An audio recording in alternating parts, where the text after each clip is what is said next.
having a relationship with the guys at Audio Marketing and Musical Fidelity, they are kind enough to lend us an A1, which we can set up with our bookshelves, which sounds just fantastic. I bet it does. I actually haven't heard the new A1, but does it kind of sound beautiful and sweet and warm like the original? Is it? It's definitely warm. Yeah, yeah, well, yes. It's a hot amplifier.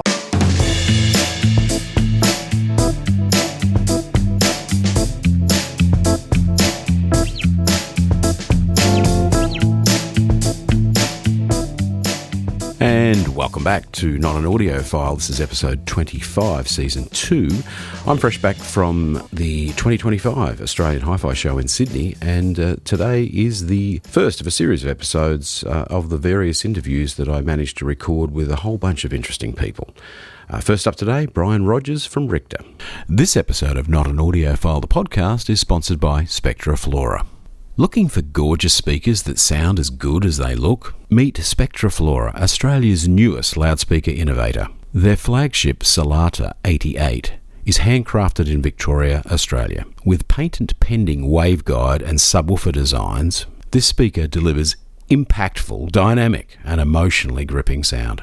Listeners rave about the beauty and breathtaking sound of the Solata 88 that makes ordinary speakers feel lifeless. Experience Spectraflora. Rediscover meaning in music. Learn more at spectraflora.com.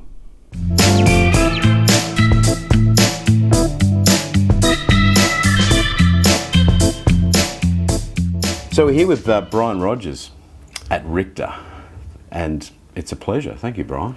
Here we are. Another city, another dusty hotel room, another HiFi show. I think it's fairly clean, actually. I think the cleaners are really good here, actually. But you got a hell of an array. I guess it's what you seem to do at shows is you bring a simple range of equipment, but there's always something new. At least one, in this case, I see a little modern day A1 musical fidelity, which is obviously not what you sell. But no, why is that here?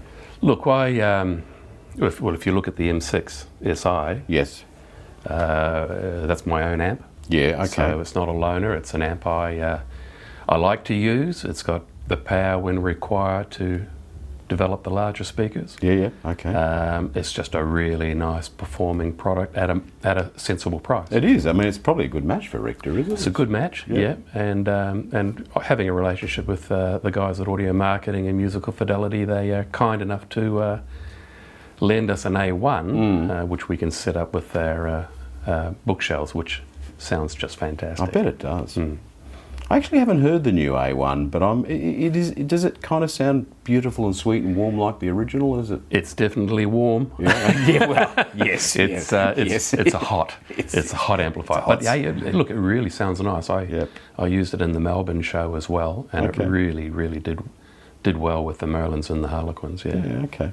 So do you have something new in Richter at this show, or are you or newish? Newish. We have the larger speaker here, which is the prototype Dragon. Okay. Now, we haven't had a Dragon for nearly a decade. Wow, okay. And the reason for that is we just didn't know. We don't churn speakers out for the sake of churning speakers out. Every model has a place, I guess, doesn't it? It has to have a reason for being there. And we just weren't quite sure what a Dragon should be. But after doing the Excalibur in the previous Series 6 SE range, that gave us a lot of ideas. How do we bring a Dragon in? And this is a prototype of the dual chamber unit. Yeah, I see there's quite a displacement between the two. Yeah. Well, I guess it's three bass mids, but what's going on there? Because it's a complex design by the looks of it. Yeah, it is. It's a big crossover.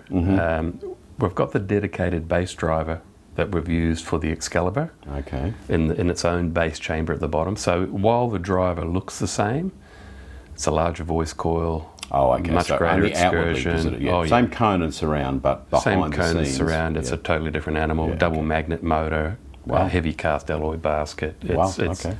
It's a good bass driver. We use two of them in the Excalibur. Yeah. And we use one of them in the Dragon in its own chamber, which is rear ported separately. So the Excalibur is the top of the range. It's the top of the range, yeah. Okay. Yeah. So the Dragon is designed to sit in between the new Excalibur and the new Wizard coming in what we call the Series 7 Special Edition range, which is, it's well developed at this stage. Okay. Yeah. You seem to be constantly, pushing the boundaries with the assistance of your guru designer, Dr. Martin Gosnell. Martin Gosnell, yes. He's brilliant. And we really enjoy what we're doing together. He's been engineering the Richter sound for well over 25 years. He's been the one constant.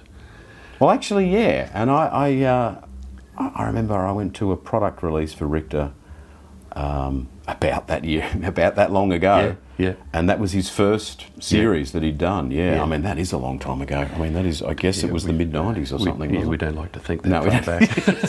Actually, we shouldn't say the mid-90s because that would be 30 years ago. Yeah. So it wasn't that long ago. Maybe it was the late 90s. But, so he is been responsible for largely everything in the last...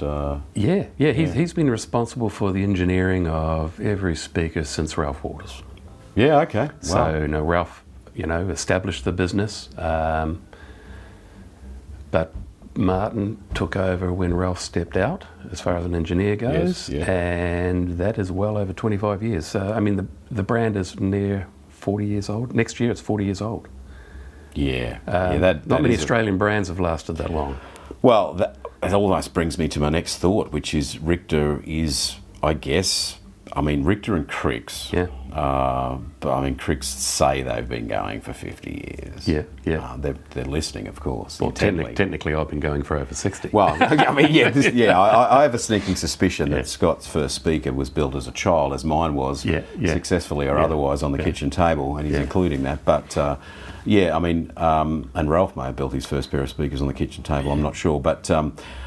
He probably mentioned it in episode XYZ that we have, but I can't remember what episode it was. But for those listening, Ralph Waters, the founder of Richter Acoustics, is interviewed on Not an Audiophile podcast earlier in our series, season 1. Back to current day Richter. They're such great value for money. I think that's they always were. Ralph's speakers were great value for money. He was very conscious of that, and you've continued with Martin that tradition, I feel. Look, I like a lot of Ralph's philosophy, and really we aspire to the same sort of claims. We're not an audiophile. We're not in the hi-fi industry. We're in the entertainment business. Absolutely, yeah. And we want to leave people, excited, engaged. We want to leave people. Well, when people are sitting down listening to our product, looking for the next track to play until they oh God, it's 2 a.m. Yes, shit, yes, and that's actually where Martin and I end up quite often. We'll be sitting, listening, tweaking, designing, and it's 2 a.m. because we're just having such a hoot of a time. And if that's not happening, then why are you doing it? Oh yeah. So, but look. One thing that irks me about our industry, I'll say it, yes. And I'm not sure at what point it became the domain of the uber rich and wealthy. You can buy a damn good hi-fi system for not a lot of money, which is very enjoyable, but we seem to focus too much on the $10, $20, $30, $100,000 speakers. Yes. Then you need an amplifier. Then you need a source, and suddenly, you're divorced and you're living in an apartment on your own listening to I think if you hang around hi-fi shows too much, certainly you would start to think that an average stereo is $250,000. It's certainly not the case. There's so much good. Maybe that's why people aren't going to hi-fi stores anymore, because of the perception. Well, maybe that is it, that you have to spend a hell of a lot of money. And I, in my retailing career, was always focused on value and tended to sell middling price range products that offered exceptional performance, and I did sell a little bit of Richter way back in the day, people perhaps don't realise how affordable your loudspeakers are. I don't want to turn this into an ad, but the little... Oh, that's okay. Is it the little free ad is good?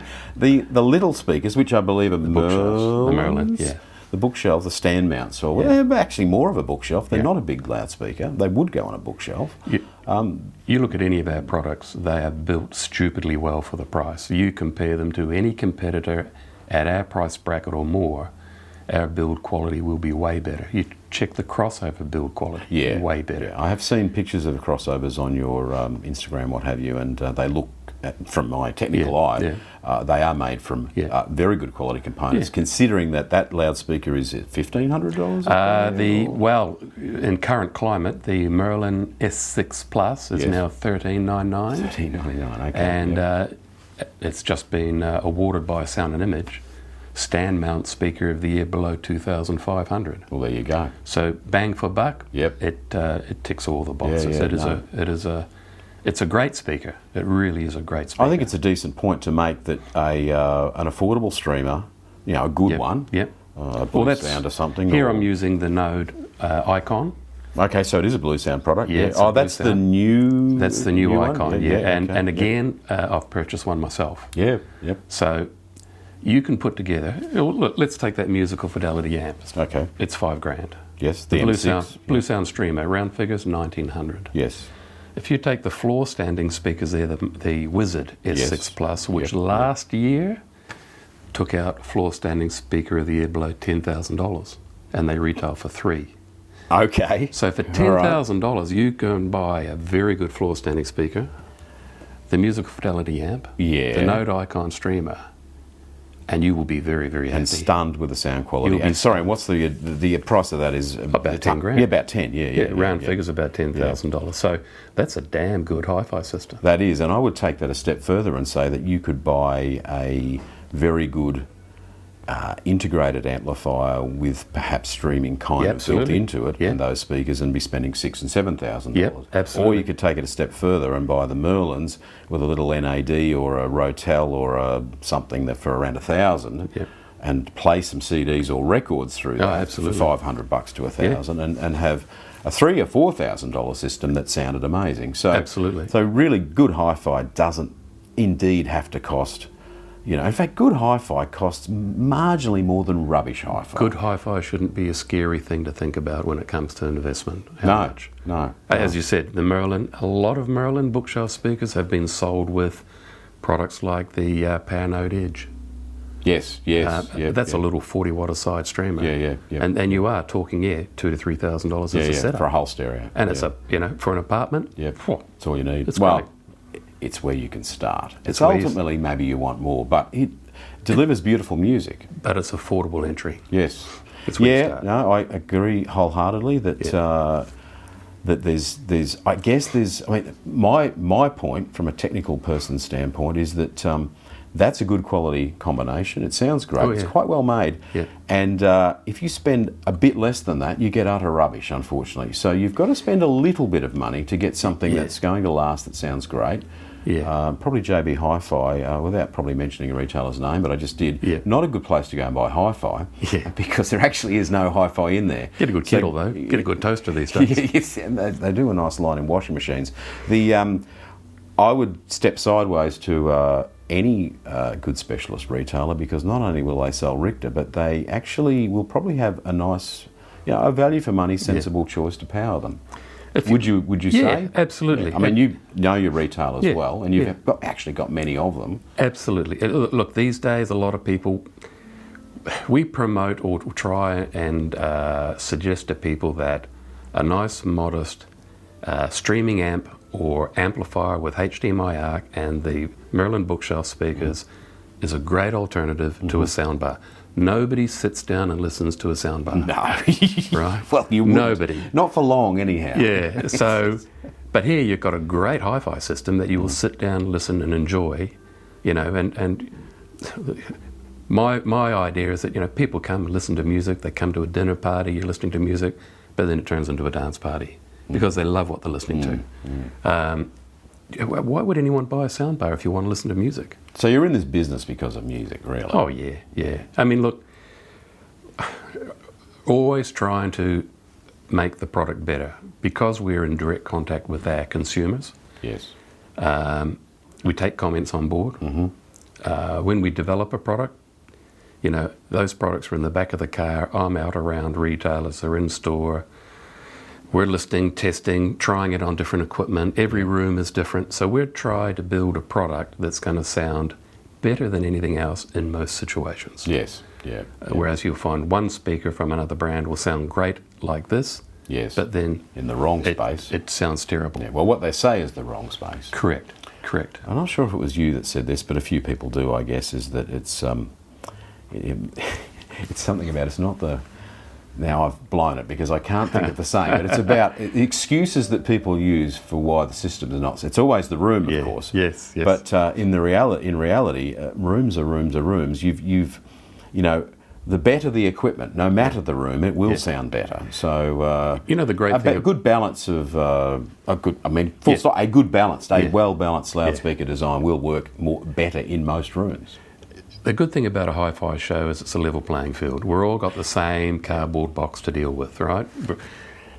But some people will bitch and moan till the sun comes on, you know, to the end of the day that, oh, well, it's the room, I can't get it right. No good. And they'll have so much room treatment in the room and it still sounds crap. Yeah. If you look around here, the room treatment is absolutely minimal. Well, I see you brought one foam quasi-absorber diffuser thing sitting over in the... Oh, there's four, isn't there? There's well four. Disguised. Oh, there's some behind a banner. Yeah, there is no room treatment at all in here, because, really. you know, most people can't put room treatments in their lounge room. Firstly, it's going to annoy somebody else. So, you know, your speaker's got to sound good in environments that people live in. And that's how we design our product. I absolutely wholeheartedly agree. Yeah. There's actually there is a trend a little bit towards treating your room at the moment, but the reality is that in almost all cases it will be in a specialised listening space because the other half of that family, if it's only half, will almost certainly not give the tick of approval for the array of quadratic diffusers that you'd like to put on each side wall. Correct. You better buy something that works in what you've got. Well, maybe start with better product in the first place and minimise the requirement of room treatment. You keep saying that. No, it's true. I mean, there's an obvious step up through the range. So if you start off with Merlins, you may well be drawn into the one of the floor standing models, which produces quite a greater sense of scale and plays a little louder if you need that sort of thing. Greater bass extension and slightly higher levels of overall smoothness and fidelity, I guess, which is partly because it's a bigger box and more drivers, but partly because your budget's freed up a little bit, I guess. Well, I mean, look, I don't have it here, but the next speaker up from the Merlin is the Harlequin. Yes. So if you were going to buy the Merlin and put them on stands, seriously consider the Harlequin because it's... So a decent stand costs money. Yeah. Correct. Yeah. So going from $13.99 to $22.99 for a floor standing Harlequin takes up no more space than a Merlin on a stand, and you get a better speaker. Would you indulge us as to what is perhaps the best-selling model in the range? Merlin and Wizard. Merlin and Wizard. Yeah, the two hero products that are here. Ben, please. Thank you very much. See, this is a real HiFi show. It is a HiFi show. They're emptying the rubbish bin. They are our hero products. There's no question about that. Right, the Merlin is... Look, when I went and developed the Series 6 Merlin, I was rolling two bookshelf speakers into one. Mm-hmm. So I was rolling a small Mark V with a 5-inch driver, and a Mark V with a 6-inch driver into one speaker. So I wanted a speaker that was small, but outperformed the bigger version of that Mark V. And this speaker is the same height as what the 5-inch driver Merlin was in the Mark V range. Yes. And that's generally if it's going on a stand or on a bookshelf, height's critical. Yes. Depth not so much, width not so much, but height is critical. Yeah. So that will fit nicely inside an IKEA Kallax bookshelf. Conveniently. It'll only 32 centimetres high. Yeah, okay. And this, if it needs to, it goes well. Yes, yeah. Yeah, no, good sense of scale for a smaller loudspeaker, absolutely. Yeah. Okay. thank you, Brian, for your time. That's all right. And giving us a general wrap-up on the range. And, I mean, the brand continues, obviously. Brand continues, and we're constantly pushing the envelope and seeing what we can do, Yep. how we can improve. I mean, I think Ralph might have actually said it, but, you know, a speaker designer can never be happy. Well, no. Because you're always looking. Your latest baby's always the best, right? The latest baby's always the best, but, you know, you also have to know when to bring something to marketplace and then when to continue moving on to what will be in the next model. Yeah. But, you know, this is, you know, Series 6 Plus is, that's, you know, they are stunning products for the value, no question. No, certainly they need to be listened to. And this episode goes out slightly after the show, so no one's going to hear this and come to the show. But timing.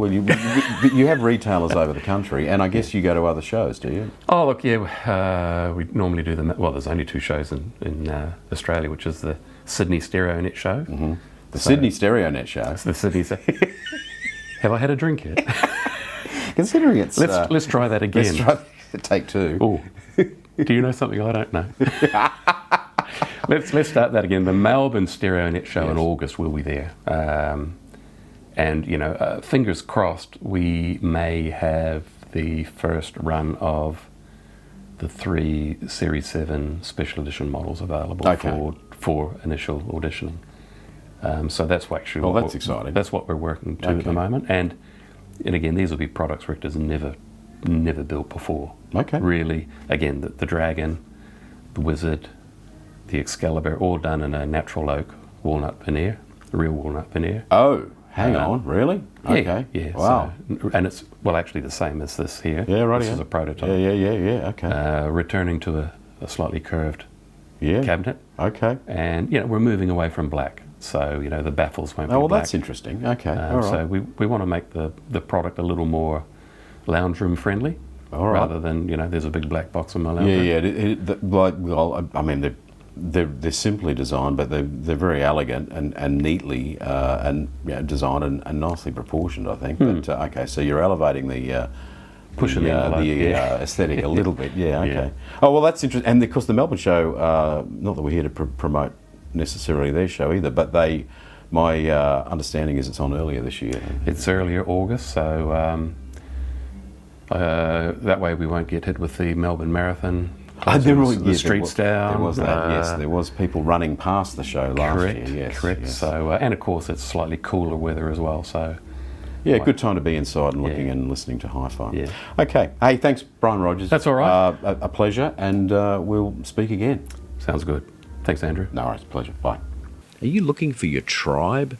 Visit stereonet.com today to join one of the world's largest online communities for hi-fi, home cinema, headphones, and much more.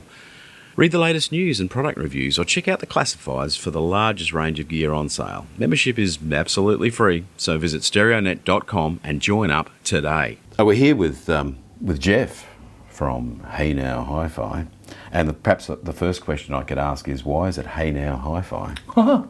It's actually a...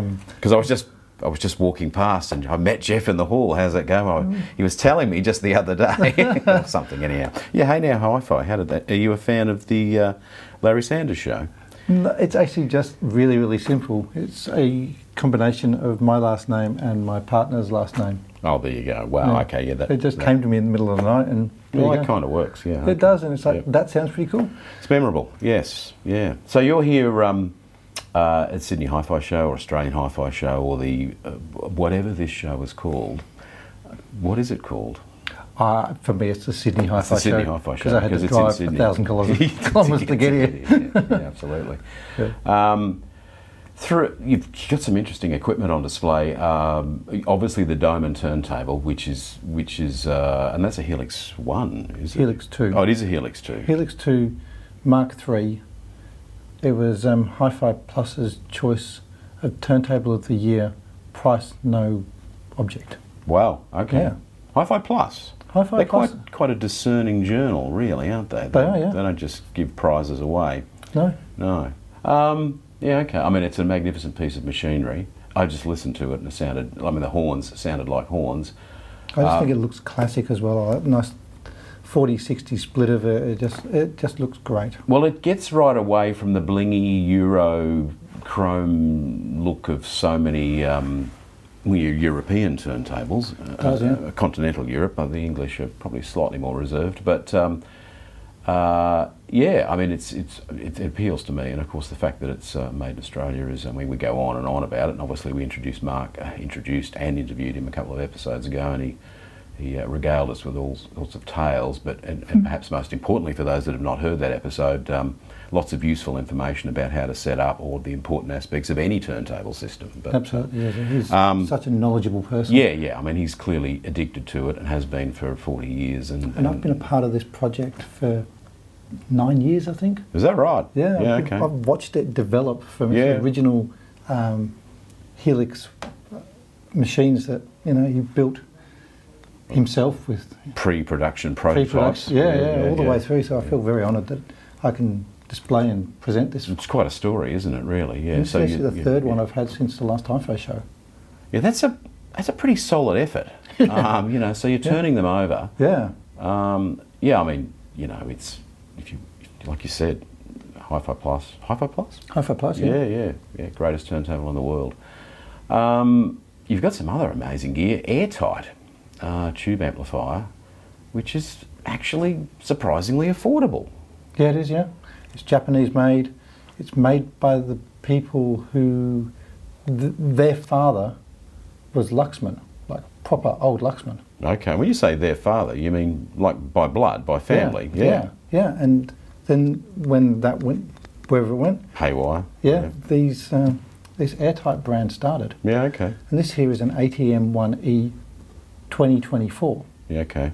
It's the first time that they've changed any element of it since 1986. Yeah, well, I guess advances in tube design are limited in a way, but I mean, transformer technology, insulating properties, core materials or something? Yeah, that's what's changed. Okay, yeah. Rightio. And so when you live through the idea of model number 1, 2, 3, Mark 1, Mark 2, all these things that just keep on bringing out new product. Yeah. When it's a classic, it's always a classic. Yeah, I mean, yes. It looks classical. We know it's well made. It's a great brand. Surprisingly affordable. It's less than $200,000. No, it's actually, what is it, 20 grand or something? 18. It's $18,000. It's bizarre. Yeah. Yeah, I guess they haven't, I don't know, I guess they always charge what it costs to make and a small profit margin, and they kept doing that when other brands have gone up exponentially around them. A lot of brands have decided that they're now luxury brands. Right. And so they put a luxury tax. Yes. Yeah. I've seen products double in price. Yeah. And I don't see a value in it. I see them trying to appeal to a super wealthy customer. Yes. But I think that there's a music lover that always goes out there looking for value. Because you can get so much more enjoyment out of something which is a value product that will just make I guess there's a segment of hi-fi buyers who are after a luxury product. Of course, yeah. But really, the majority of music lovers who can afford a superior system are, of course, looking for value for money and a quality item. Which, clearly, there are so few products now actually crafted in Japan that, and we know that they are fanatical about quality. So it's one of the things as well. These things unfortunately are finite because these are handcrafted. Yes. And I feel very, at some point they will not be able to make them anymore, will they? And they won't have the next generation that wants to make them. No, this is a concern. And there's a lot of people saying that. I don't want to go off that tangent, but everyone I've spoken to so far at this show is concerned about where we're going with people with skills, hand skills, as much as anything else. So anyone listening to the podcast who loves audio should, get some electronic training into you from the internet. There's tons of it out there, and buy a soldering iron and start getting into it. So I think there's a whole another podcast in that. There possibly is. Yeah. You've also got Fischer Fischer loudspeakers. They're quite a nicely proportioned floor stander from Germany, but they have a couple of unique features. Well, one in particular What's the cabinet made out of? It's made out of slate. Made out of slate. So you could, when you're tired of them, you could turn them into flooring. So they were rescued from being flooring. Oh, is that right? Okay, so that gag fell flat. Really? Is that right? So what happens is brands Fischer and Fischer, the Fischer family, own a slate mine in Germany under a mountain. Under a mountain, in a place called Schmallenberg. Schmallenberg. And what happens is that they make roofing tiles and floor slabs. And the best pieces they cut out and keep to make speakers. Wow. Okay. And the speaker's an inch thick. Is that right? There's no bracing or anything inside it. It's just the slate. It's beautifully beveled. If anyone comes past and has a look at them, the seam on them is perfect.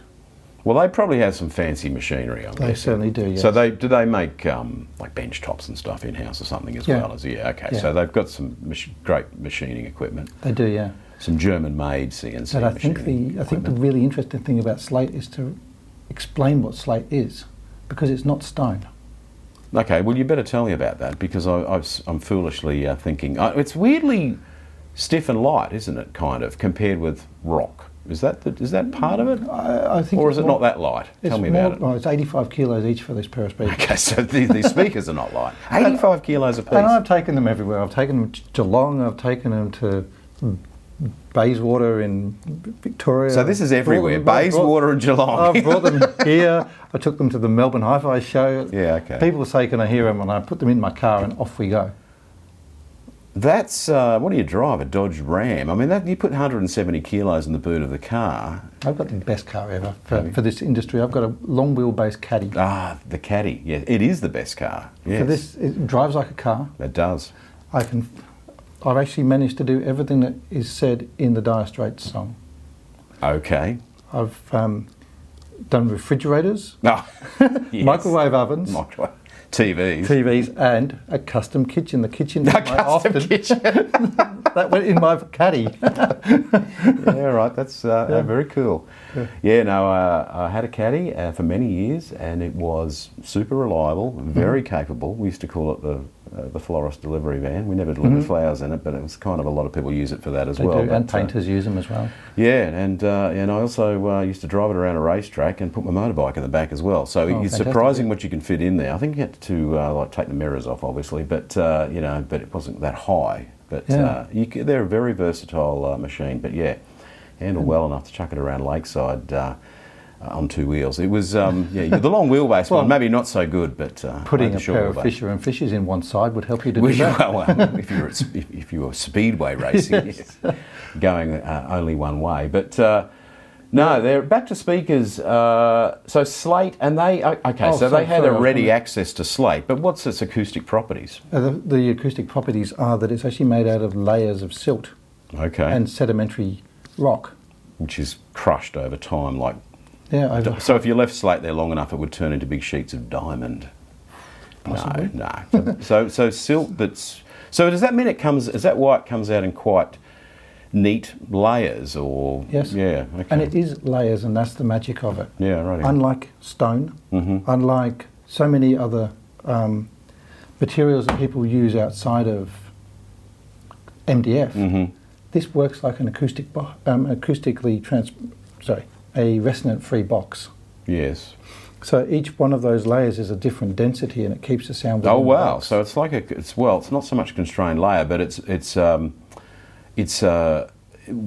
doesn't pass very nicely through, as you're alluding to, through different media. If you layer different media that has different densities, it obviously attenuates different. And I'm not a scientist, but it does. We know it works. It does. It's the basis of good acoustic room design. Is you could use different materials, lay them up, particularly if you put a constrained layer between them. But is that what they've done though? Do they they don't put a glue in between two layers? They just... No, they don't. No, they don't need to. It's just a single... But the property is within the 500 million years. I checked that as well. It's like, sure, it's 500,000 years. No, half a billion years. So these speakers have been a long time in the making. Yeah, and the other great thing is you look at some of the MDF, high gloss finished or vinyl finished or... They're not going to last a lifetime. Well, no, they're not. No, This and in fact, will- this. Okay, so this is an interesting feature, isn't it? That half a billion years half-life. exactly. Yeah. So so they will, as far as the exterior finish, it will simply not change ever. No, Yeah, it's I've got a interesting. pair of 270s. This is a pair of 470s. Okay. Customs opened the box Yeah. because they couldn't believe that these things were slate speakers, Yeah. and they used a knife, and they've actually cut into the slate. That's great of them to do that for you. Wow. There's a wax that you just put over it, and they're perfect. I can't even see where they were cut. Yeah. Okay. So All right. they'll last, in terms of their finish, they'll last forever. Look, they sound great too. I mean, they seem to have at a glance, a pretty serious complement of drive units on the front. There's a ribbon of some description. There's a Mungdorf AMT, air motion Okay, so it's not a transducer. ribbon. Okay, Yeah. So it's a serious tweeter drive unit. And what it does is it actually moves like an accordion. Yeah, with the pleated music. sort of Yeah. thing. Yeah. And as a result of that, you never get a harshness, you never get muddled sounds. I've played some loud, complex tracks on them, Yes. and I hear every note. Yeah. It doesn't homogenise. Yeah, there's a into real one pace note. and a clarity to Yeah. them. The horns that we're playing before off the Helix through that beautiful tube amplifier sounded incredibly realistic for a loudspeaker that's not outrageously expensive, is it? It's not outrageously expensive. No. Somebody compared them in his room to a pair of speakers worth 3 times as much, did a whole YouTube series on them. Yeah.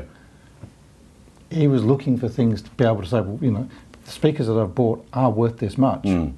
But this thing here, a third of the value of it, Yes. just performed beautifully. I heard both speakers in his room. Yeah. Okay. Just putting these in place, they sounded amazing. Yeah. Yeah. Okay. No, they're clearly built to typically sort of Germanic standards of excellence. So I guess the build quality is amazing. I guess WBT terminals on the back, or I shouldn't say that without checking first. They're actually not. They're actually not. Okay. But the whole simple crossover is all Mungdorf capacitors. Okay. Through the whole thing. And Yeah. So beautifully wired. no yeah. corners cut. No corners cut. No, And I kind of think it's because they own the material. So you look at something like, I'm not going to mention any names, but some of these companies, they go to great efforts to buy the material, maybe then have to shape it and all the rest of it to try and create a speaker, which most of them are made out of MDF, where so much of the sound pressure is lost out of the box. These guys here, they own the material, so all they need to do is build the drivers. Yeah. And the plate, which is 3 millimeters of aluminium, which the drivers are screwed into Yes. perfectly through the slate, Yes. and it's just they just don't move. Yeah. It's just a pistonic movement of the drivers. Well, I mean, there's a couple of different ways you can go with loudspeaker design. You can make it really light and sort of so it can't absorb energy, or you can just go the other way. You can go somewhere in the middle, of course, which is most MDF boxes, and try to brace it or do something. But and everyone's got their own idea. And this birch ply, of course, we know it has some advantages. And but then this is the massive approach, but from a natural material that has some very positive natural features, if you like, in its characteristics, and clearly it works. So so they are worth a listen. I mean, now this podcast is, as I've mentioned in every segment, so people are sick of hearing that it's actually up after the show. But I mean, I guess you'll be at the Melbourne show. Yeah, and people can make a time any time Yeah, in you Melbourne. drop into your store. Yeah. So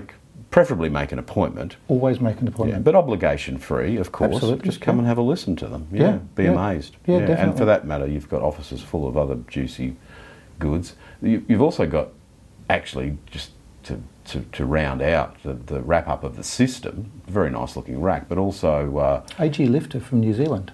okay, so that's a serious piece of equipment. Yeah, Yeah. all right, yeah. Beautifully made, beautiful looking, in a slightly Swiss Germanic kind of way as well. Really, it's got some. It's a bit massive looking, but it's quite stunning. But this Sutherland, is it Sutherland? Yeah, Sutherland. Phono preamp, Transimpedance. transimpedance. Tell us about that briefly. It's very fashionable at the moment. Yeah. Basically, it just means that you don't need to worry about setting all of your impedances. Oh, so if you've got a moving coil cartridges, You just plug it in. cartridges perhaps if you've got Maybe. a dual arm turntable. Absolutely, yes. So you just Plug it in, just and works you it just all change out. it again, yeah. Yeah, Absolutely. okay. All Very, right. very simple. Sounds beautiful, warm, rich, Yeah. and cuts out all the noise. Okay. So we had a instance where we were using a traditional expensive preamp in a person's home. Yes. Little did we know when we were going out to install this very, very expensive turntable that there was a radio tower very nearby. Oh, okay. And so I went out with Mark Dohmann and we had to wrap some alfoil around the cables and stuff, which did not look very nice. No. And the next, about a couple of days later, we took out a Sutherland little loco. Mm-hmm. Perfect. Fixed Okay. all of the issues. All right. Guy was so happy he ended up buying a big loco, which was one of 16 that was slated to be made. They were going to be made for America only. Yeah, yeah. And he contacted Sutherland, Mhm. Ron Sutherland, and said, "Can you make me one?" And he goes, "Yep, I'll have it to you in 4 weeks." Okay. All right. It was 30 grand. Serious piece of equipment. That's what I took to the last HiFi show in Melbourne.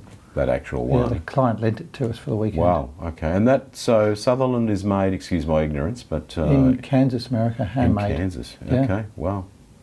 Cool. It looks beautifully crafted as well, and as it should be at And I've that taken the- approximate price. And I've taken the lid off as well, so you can Yeah, see the that's how I beautiful know how engineering. very nice it is It's inside. just yeah. perfect, isn't it? Yeah. It is, and so and to round out the last piece that I can see and we'll move on and let you get back to finishing your setup of the room is the Meitner streamer. Yeah.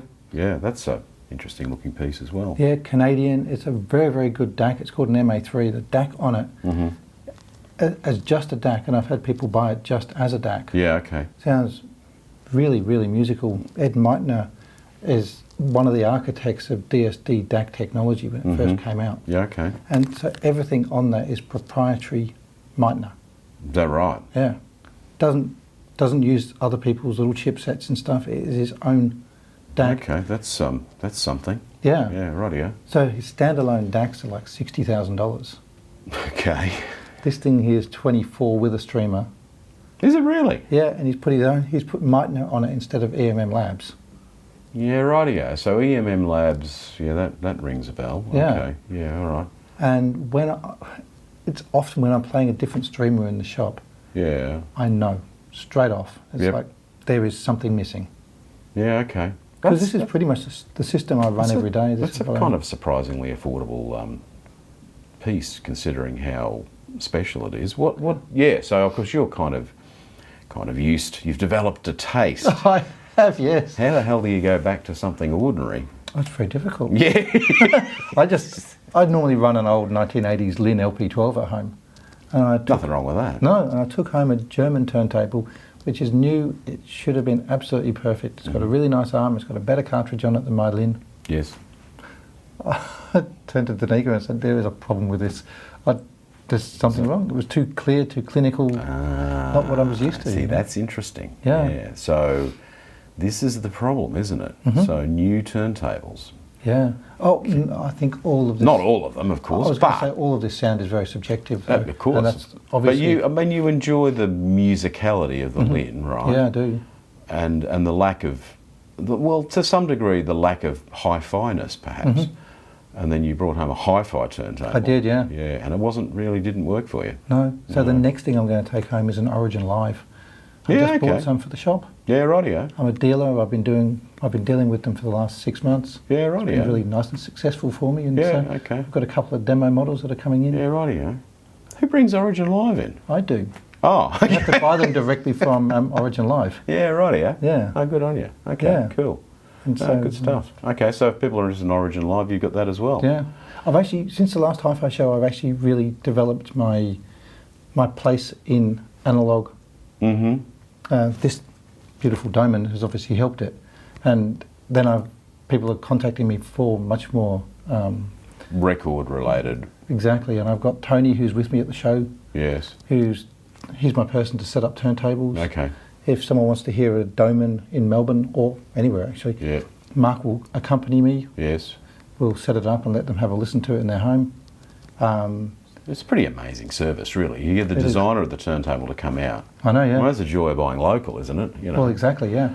Yeah, that's, mind you, I have a suspicion that Mark happily travels the world to set his turntables. He does, yes. And why wouldn't you? You know, you walk into a house with a product with your name on it, and all of his wealth of knowledge and stories. He is literally living the dream, isn't he? He is, absolutely. And then here I've got Mark Busby, who will work with me in my my Sydney setups, because obviously the reason why I'm here is I'm not here to encroach on Sydney market. No. I've got exclusive products which they're not sold in Sydney. Yeah, exactly. And I figure I've worked with so many people in Sydney for all these years.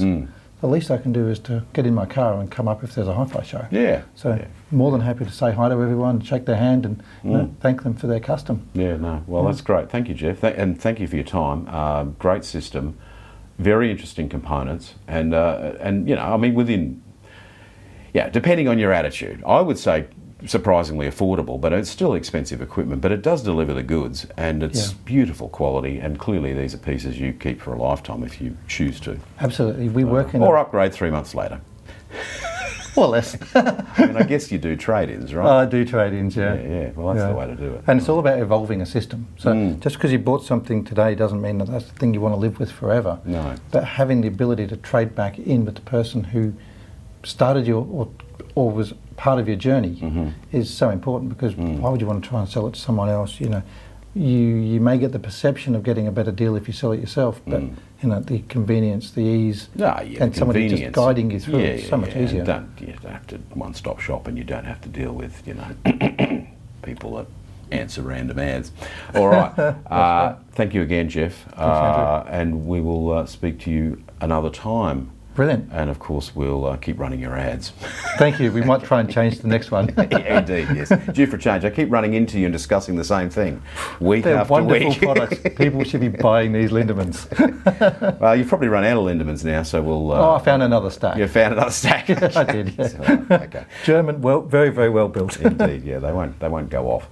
All right, thanks, and we're over and out, and we'll be back. Brilliant. Okay, see you. Thank you. Bye. I was chatting with Jeff at HeyNow HiFi this week, and I asked him, what was happening in the store. He said he had a cool bargain, really cool, that the Not an Audiophile listeners might find interesting.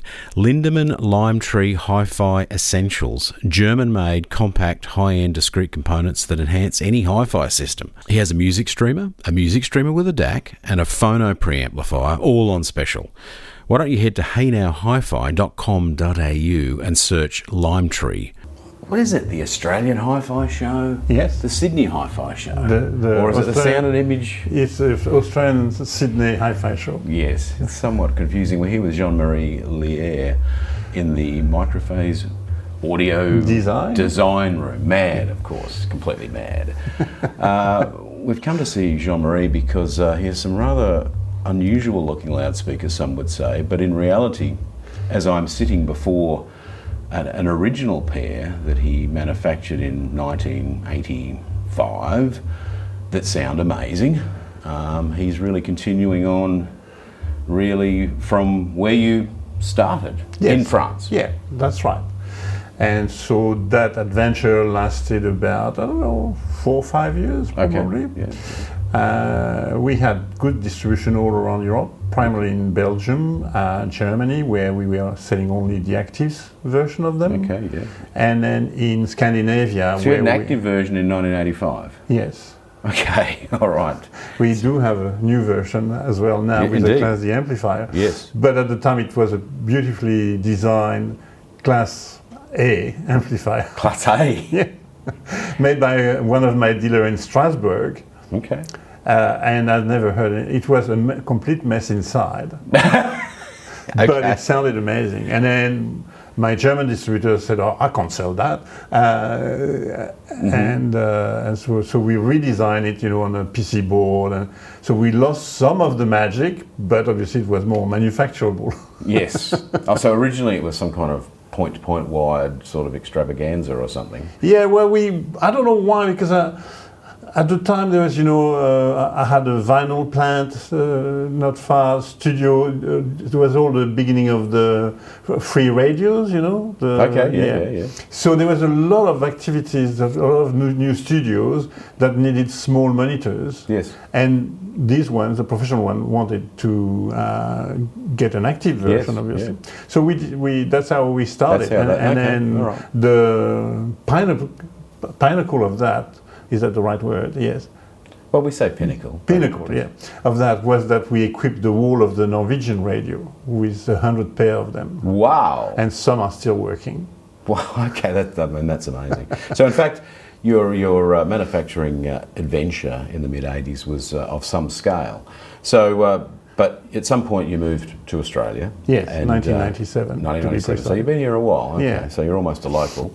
I mean, you sort of really are. And so, as much as you go back to Europe quite regularly, of course, to get a taste of, Yeah, oysters primarily. What are you saying? Australian oysters are no good? I didn't say that. You need to try Kiwi oysters. It's one thing they do well. They do many things well. Sorry, our New Zealand friends. The mussels are also good.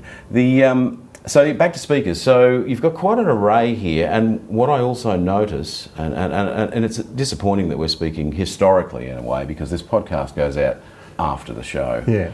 So it's more of a show roundup than a show preliminary sort of teaser. But you've got quite an array of it's not vintage gear as such, except perhaps the Stellavox little open reel tape recorder. Yeah. Which is, I guess, is it the French version of a Nagra? No, it's also a Swiss product. Oh, it's also Swiss. Yeah, it was. I thought just being maybe because of your heritage that you had. No, it's. But there is a big French connection. Shown my ignorance. Yeah. Yes. Oh, there is a French connection. Yes, I give. There's two French connections actually. One is so first of all, the Stellavox SP7, I think, was the real one, production one in 1973, if I remember properly. Was the first professional portable stereo recorder. Okay. At the time, Nagra was only doing mono because the film industry was still in mono, and it took them like 4 years to compete properly with Stellavox with the Nagra 4S. Okay. All right. The Stellavox has the advantage of having a much simpler circuitry. Yes. There's only 4 transistors between the mic input to the recording head. Is that right? Where the Nagra has 20. I also reckon at a glance that the Stellavox is more diminutive. It's lighter. It's slightly smaller and lighter. Yeah. It's only 4.5 kilos. Yeah. And we're talking about, of course, portable tape recorder as it was in the early 70s, mid 70s. It was not a cassette recorder. It was a open reel 5 and a. Is it what size reel? 5 1/4, 5 and a. What's the size of the? Just 5-inch reels. What do you call it? But you can put bigger reels on it. Yeah. I have an adapter, but one of our belts decided to break just before the show. It's got a little outrigger arm. Yeah. I'm just waiting for new belts. Someone in Holland is making them for me. How nice. So anyway, the first big French connection is I was working for the distributor. Oh, okay. Conveniently. For a year or so, whatever. And there's actually 3 connections. The second connection is that we sold about half of the production in France. Yeah, okay. To the French radio and television because they were all going stereo at the time. Yes. So my boss made a killing. I did buy a unit at that time, which I had sold, of course, later because as people, you're young and you say, okay, well, I need the money, so I'm going to sell it. That's right. But it gave me a taste for. There's 2 things there. That was my first foray into the audio professional industry.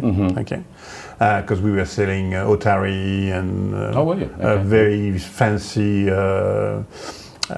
Mixing console from Italy that was competing with Navy. I mean, it was good stuff. And also the very first Electret microphones, which the current NT range of Rode are actually not copied, but modern version of the same thing. Yeah. Pencil. So I bought 2 of them as well. And I started to make recordings because at the time you could just walk up to a venue and put your 2 microphones there and then say, "Oh, can I record?" And they would say yes. Okay. So that gave me a taste for that.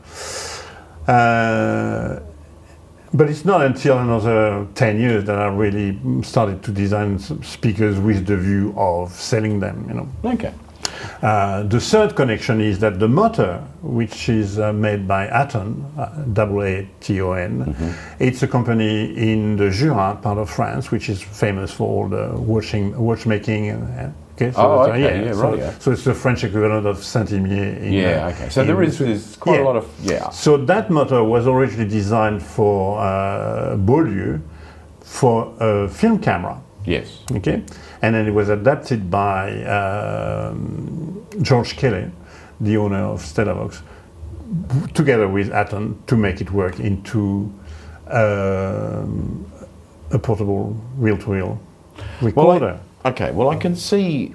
I mean, so that's why the machine's here. I mean, there's a very strong love and connection to the brand and to the idea of what open reel tape can bring. Beautiful analog recordings, which I believe you've been doing some. But slipping sideways into the speakers, your what would you call it, philosophy, I guess, around speaker design. My design principles is that you're after pace and speed and lightness, and it's sort of it's slew rate you like to talk about. It's a term that used to be employed for amplifiers. I was going to say it is more of an amplifier term. But I believe it applies to any piece of electronics, really. I guess it kind of does. And for those that are listening who are not quite sure what a slew might be and at what rate it might happen, basically, if you input a square signal into a piece of gear, okay, regardless of what it is, then the time it takes to go from 0 to, let's say, 10 volts or whatever it is, that's the speed, and that speed is the slew rate. Okay, and literally how square the square wave can be. Yeah, because you can't see obviously what I'm showing to Andrew, but that's mean when the amplifier or the speaker get into the way, the front edge of the square wave just get slanted a little bit, so it's the slew. Exactly.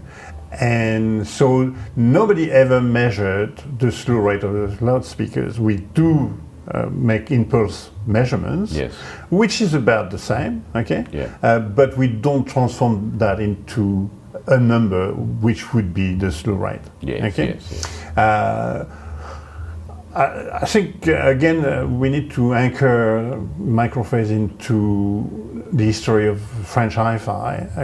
I started to be interested when I first listened to a pair of Ellipson. They were professional monitors, basically, at a trade show, HiFi Show in Paris, way back in the 70s. When you were only about 50. I was very... It's a long time. Anyway, and at the time I was doing I was at uni learning electronics, so it was a kind of an interest. And then we had a Huer portable recorder there to do some stuff. I mean, there was a lot of stuff happening at that time, in that period of life. And it was the 70s and into the 80s was an incredible era of transformation and improvement. There was a real innovation at the time. Innovation and improvements, and genuine improvements, big steps in performance from say 1968 to 1978 was quite astounding. And then into the mid-80s, really. So you sort of rode that wave. Until the mid-90s, where it started to become, ordinary. It was all done. Yes. Basically, the development had occurred. That's right. We had achieved nirvana things, I don't know, and of course at some point in the mid-90s there was this interest in how can we make things sound worse, but cheaper. So what a number of people like me, or there is another Jean Marie Liere that you probably don't know about, who is no longer alive, but his son has taken over. There was Cabas, and there was Triangle. All these people, if you look at the design we were all doing at the time, we were all trying to do a smaller or less difficult to manufacture Yeah. than the Ellipson system with the sphere Yes. and the big subwoofer. So if you look at the Quadrant Towers here that I'm trying to sell, Yeah. okay, that's basically a baby version of a 4040 from Ellipson. You know? Yeah, okay. Yeah. And obviously much easier to make and cheaper too. You know, Yes. and I mean to a degree. But if you look at some products from Cabas and then B&W, okay, you'll see they all copy the Each other. Ellipson thing. Okay? Got the Ellipson. Yeah. Okay. Yeah. And so I was not very original in that in the fact that you research. were, I was yeah. just trying to. The idea of this speakers from 1984 is that And these speakers from 1984 are tiny. They're literally half a shoebox. because the idea, I had another colleague at HP. I was working for Hewlett Packard at the time, so that helped as well with the measurement. I was going to say, yes, you have because you were working for HP, you had access to, at the time, test equipment that was simply unaffordable, except to the likes of Ellipson and say That's Bowers and right. Wilkins, So I could borrow them for a weekend Yes. at no cost. I mean, these were instruments that were $5,000 and $10,000. They were I mean, US the HP dollars. 3582, which was the very first FFT analyzer that anyone could afford, was still $25,000. $25,000 when you could buy a very nice house. And that's for in that. 1982. Yes. Okay. Kef was the first audio company buying the bigger one. Yes. which was like, $250,000. Is that right? Yeah. So in the early 80s, Kef bought a $250,000 machine. Yeah, and that's Siegfried Lindquist that you obviously know, most people would know, was the guy at HP that sold the system to Kef. Oh, was he? Yes. Okay. Yes. Wow. It's a small world, the audio world, isn't it? Wow. And so, the design philosophy between the speakers is that Pierre and I decided to find the smallest drivers that we could find that would still work to our satisfaction. Yes. And put them in the smallest possible box. Yes.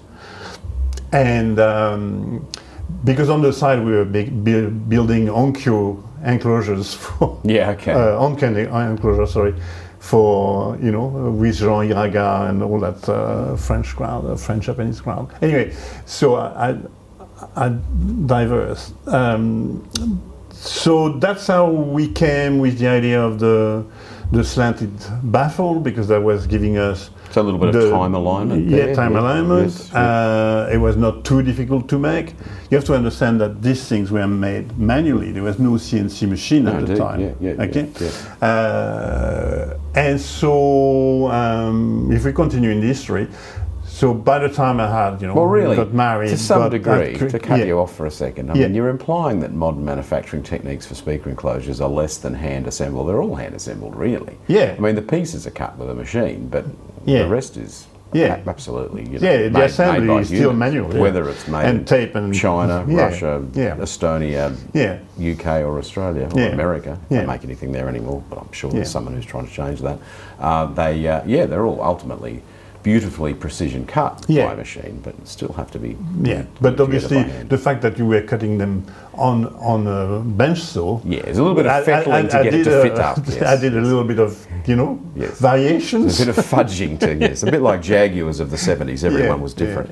So then I moved to Australia, educated two kids that are now young adults and successful and happy. And then I know why, because it's true. About 2015, I was working with a lighting company. Yes. And they were doing extrusions for LEDs and stuff. Okay. And we had a project with the Scott College here in Sydney. Okay. Where they need 94 meters of that extrusion with lighting, but all the other services. So it was perforated for the sprinklers, but they needed also speakers for PA and speakers for EWIS, the emergency speakers. Yes, indeed. So because the lighting company that I was working with knew that I was capable of designing speakers, they tasked me with idea of making tiny little speakers with. I should have bought some actually, but anyway. So they cut out frequency on the bass is probably 200 hertz. Yeah. But as a PA system, it's more than enough. Yeah. And for EW system, it doesn't really matter. No. So we did that. I made quite a good piece of money out of that. And I said, okay, well, that's extra money that I really don't need. It's good not to need money, isn't it? Yeah, well, because I was doing also things that were working well.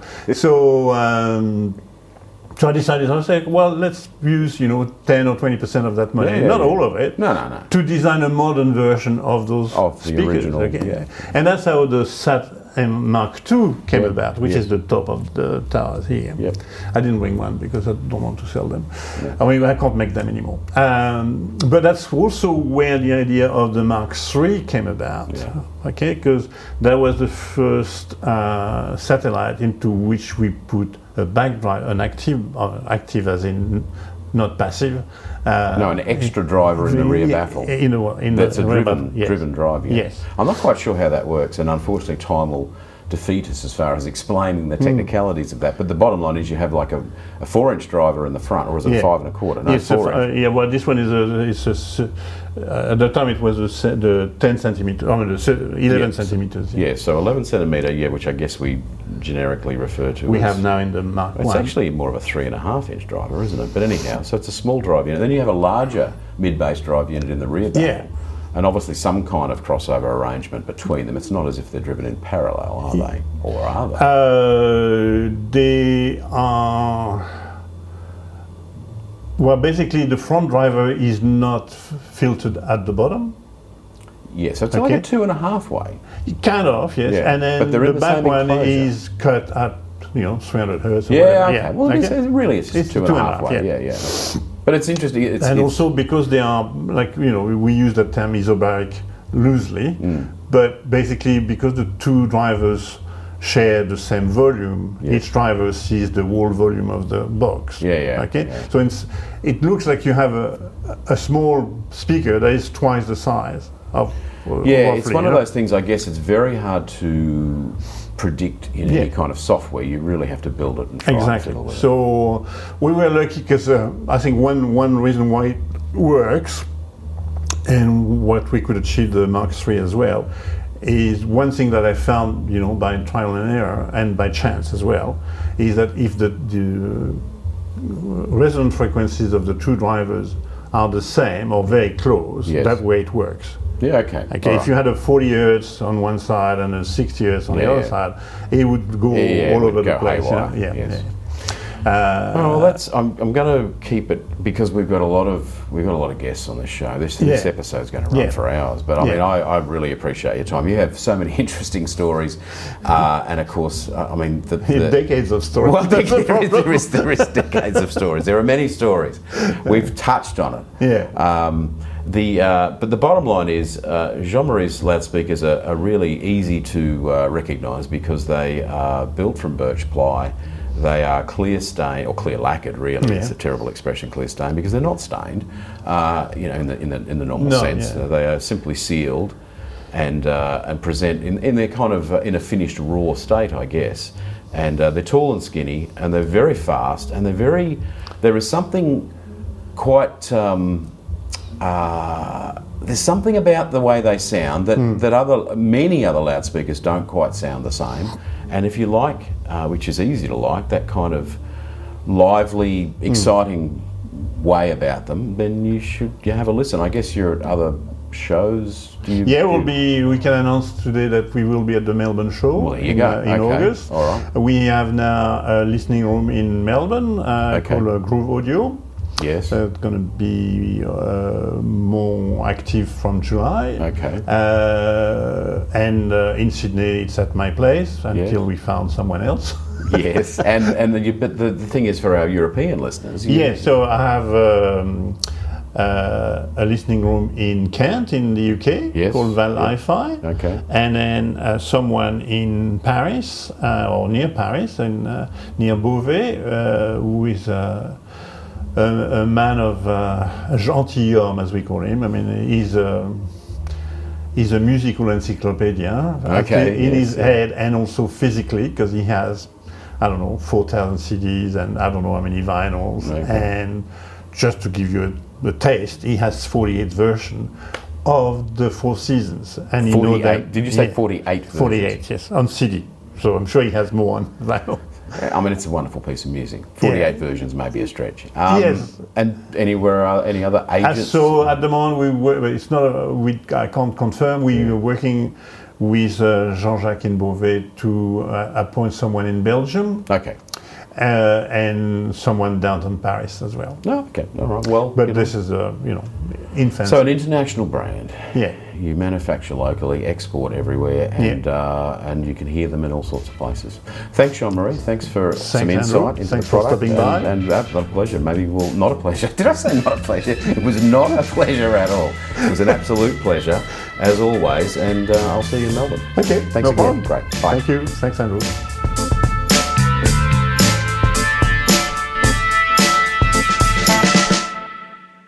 Sirhan Swift, bespoke loudspeakers designed and built in Australia by perfectionists. Described by reviewers as exceptional. Sirhan Swift has received numerous awards here and abroad, including Sound and Image, Best Stand Mount Loudspeaker 2024.